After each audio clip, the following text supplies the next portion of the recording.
Senior schooling options, which looks at VET in schools or vocational education and training, TAFE, and school-based apprenticeships and traineeships or SATs.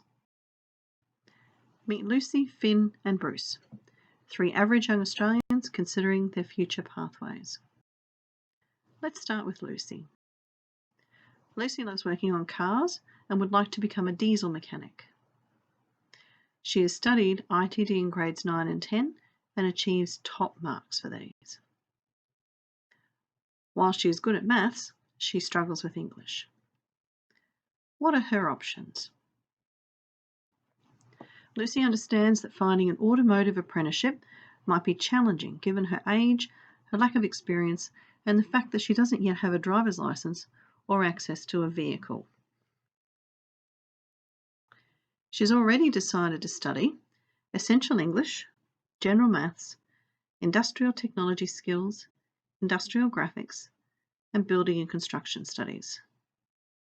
She's wondering though if she should do the Certificate 2 in Construction at school, or should she go to TAFE 1 day a week to complete a course?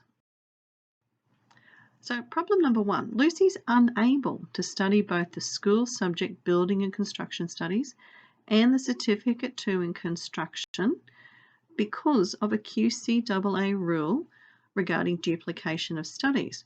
If she studies both of these, she will only get the QCE credits for one of them, as they're considered the same learning, so she can't do both. Problem number 2. If Lucy studies the Certificate 2 in Construction at school, she will be unable to study another course at TAFE 1 day per week without paying fees. Now, this is because students are only able to study one course in senior at a free or discounted rate. Additional courses will cost money, and the cost will vary between courses. Problem number 3. While Lucy likes construction, she really wants to study automotive. Now, there is a TAFE course that she's found running 1 day per week that might suit her. It's a Certificate 2 in Automotive Vocational Preparation, and they do 2 different strands in light or heavy vehicle. Now, this comes under the VETIS funding, the VET in Schools funding, and that makes this course free for her. Duration, so it will take her 4 terms or 1 year to complete. And campuses, we have Acacia Ridge for the heavy vehicle or Alexandra Hills for the light vehicle. Now, Acacia Ridge is far away because remember, Lucy wanted to be a diesel mechanic, which is heavy vehicle. She isn't sure though if she can get there. She's thinking she might need to consider the light vehicle option due to transport. So what's the solution here?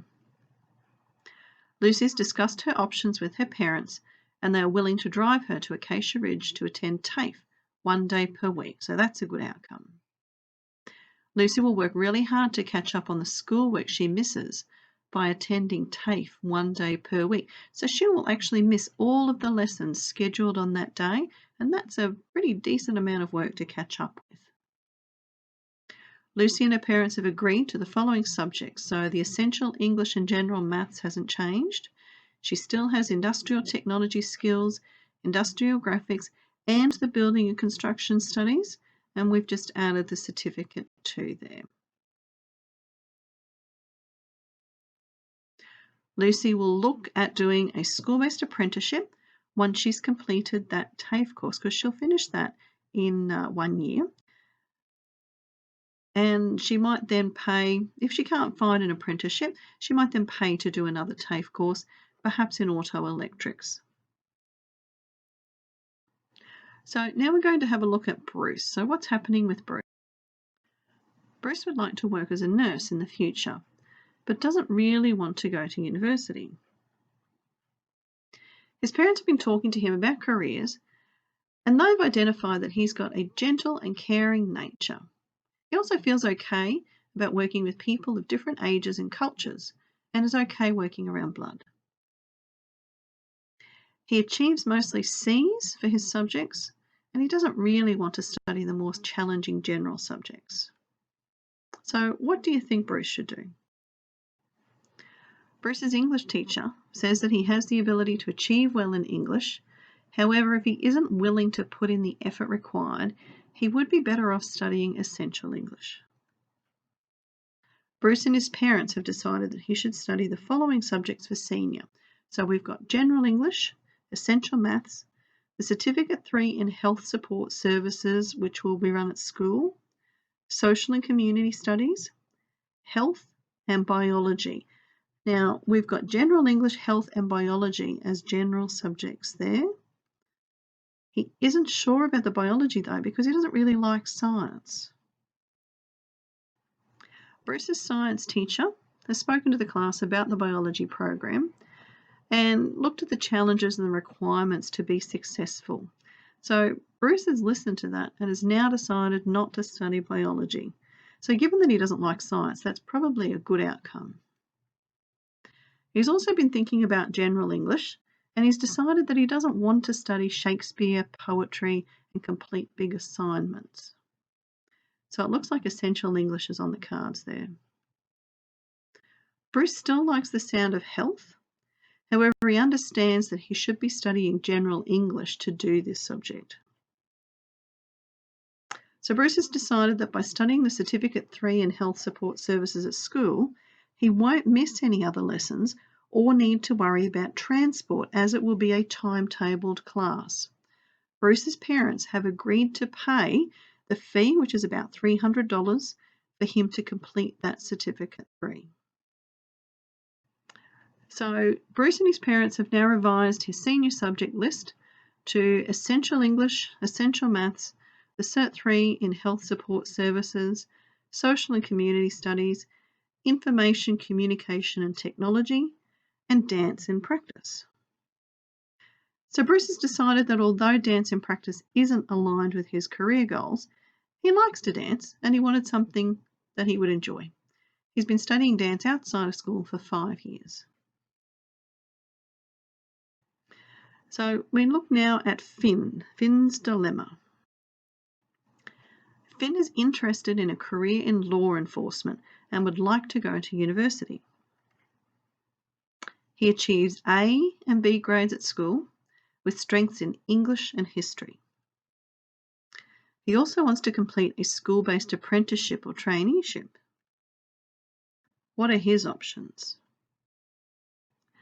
Finn's been working part-time at the local Subway for 6 months, and they've recently asked him if he would be interested in completing a school-based traineeship. He currently works about 12 hours a week, and his work hours would not change dramatically for the SAT. His work hours would also continue to be outside of school time. His hourly rate of pay will decrease a little bit over the course of the SAT, but that's something that Finn thinks might be not too bad. The SAT would include a Certificate 3 in Business, which he could actually also use towards his QCE and his ATAR. That Certificate 3 would give him additional 8 credits, which is awesome, and he could use that towards his ATAR as well.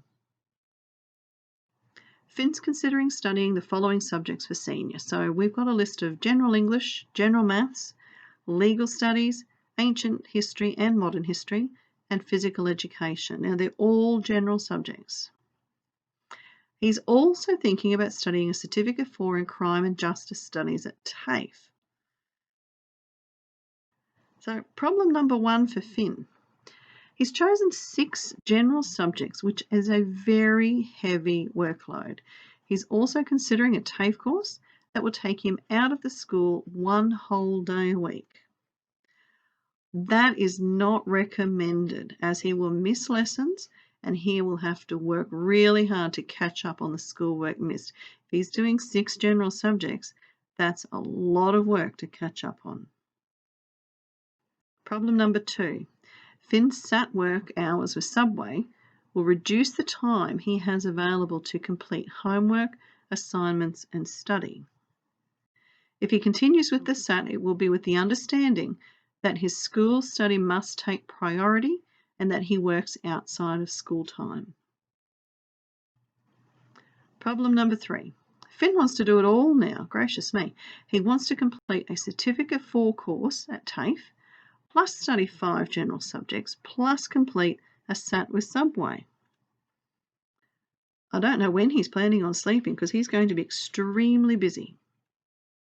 If he takes on an impossibly heavy workload like this, he runs the risk of not succeeding with anything due to lack of time and energy. This is a very big workload he's thinking he wants to do.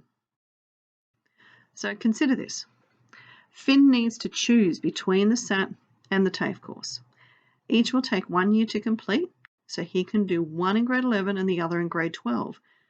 However, whichever he chooses, he will need school approval, given that he is on an ATAR pathway. So he should really probably talk to Senior Schooling Department or the guidance officer about this one.